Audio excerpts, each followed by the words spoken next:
well, we promised to creep you out, so here goes. Today we're going to show off an exciting hands-on live insect show that inspires kids to love science for life. Tony Guston is the bug whisperer. He's also the director of the Gateway Science Project, better known as Tony's Creepy Crawly Zoo. And Tony, we're so excited to have you here. It looks like, do you have some friends joining you today? Are there any there? Yeah, I don't know if I'd call them friends at this Oh, moment. I've got a few going on here. One back there. Whoa, whoa! Oh, on your back too. Oh no! Is that one on your head as well? No, Oh, yeah, no. look at him. Do you have something on your head? Is that real? Yeah, he's moving it. Oh yeah, because he's coming on his face. Oh my gosh. Okay. Are any of those bugs poisonous? Can any of those bugs hurt you that are on you, or are they all just very docile? Well, yes and no. This one over here is a female thorny devil. The females aren't too bad, but the males have, here we go, have a large thorn on the inside of their leg. If you get disturbed, they will kick you and try and grab you and cut you with that thorn. Ugh. Are you not afraid? Afraid? No. A little inconvenienced at the moment? Yes. Wasn't what I was expecting. Yeah. I feel like any parent with young children can relate to the feeling that you're having as they try and work from home. Yeah. But you got to tell us, what is Tony's Creepy Crawly Zoo? Tell us a little bit about it. Well, I run a traveling live insect show for kids, or I did, pre-COVID. And with that show, I've seen over 1 million kids with it. And in the show, at the end, all the audience members get a chance to take out and hold some live animals from around the world, in which they lose their freaking minds. And this experience that they have always inspires them to go tear apart their backyard, park, field, and explore for more. And I realized early on that this was the beginning of scientific curiosity, and that insects were this excellent tool because they're everywhere and they affect everything. And if I could get kids interested in that one thing, the questions they ask about the one thing could lead to any science you can think of, including astronomy.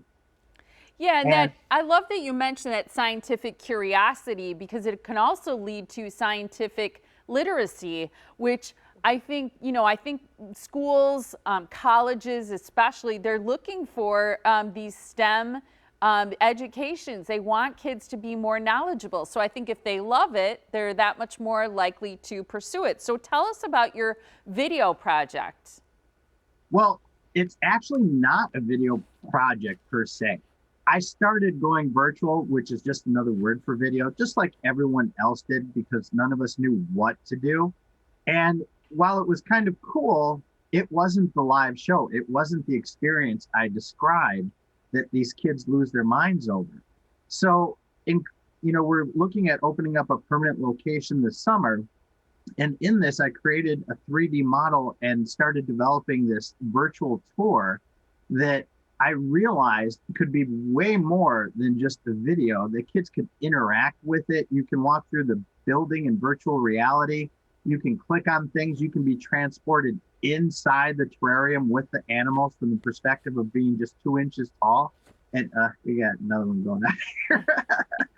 So now I have this virtual world that I created that kids can use with VR goggles. And this is an experience because in VR, you are there. You are in it. In fact, when I was developing this project, I've walked into a wall more than once where you kind of lose yourself in what you're doing. And it doesn't require $400 goggles. You can do it with cheap goggles like this one from Merge, or Google actually makes them called Google Cardboard.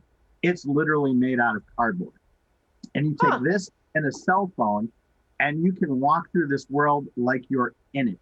And so the plan is to develop outside areas, ponds, prairies, forests, where kids can hunt for insects and reptiles. And along with this is a learning course where in order to get into other sections, you have to complete this knowledge base.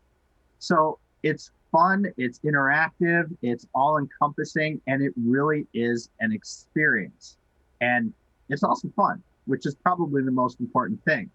And during a pandemic and Wisconsin winter, perfect thing to check out. I agree. I think so. I know you're taking donations to help the project going and all that.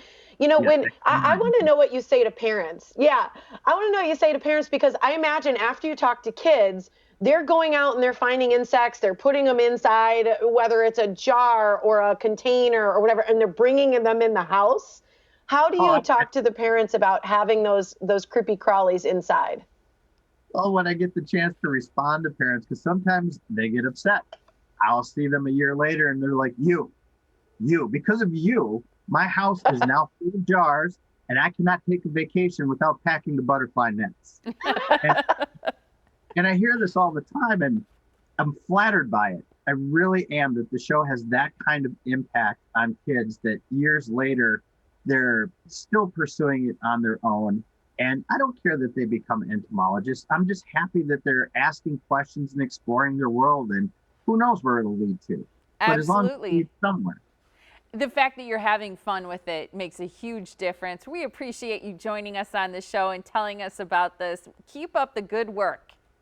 Thank you very much for having me. I always appreciate it. Absolutely. Thanks, Tony. And for putting your life on the line by letting those creepy At least his crawlies face. be all over your face. All right, for more information or to donate to the project, you can go to creepycrawlyzoo.com. We love the bug whisperer. I know, love it. I'm sure a lot of people are like, oh, they got the creepies. Love Yeah. it.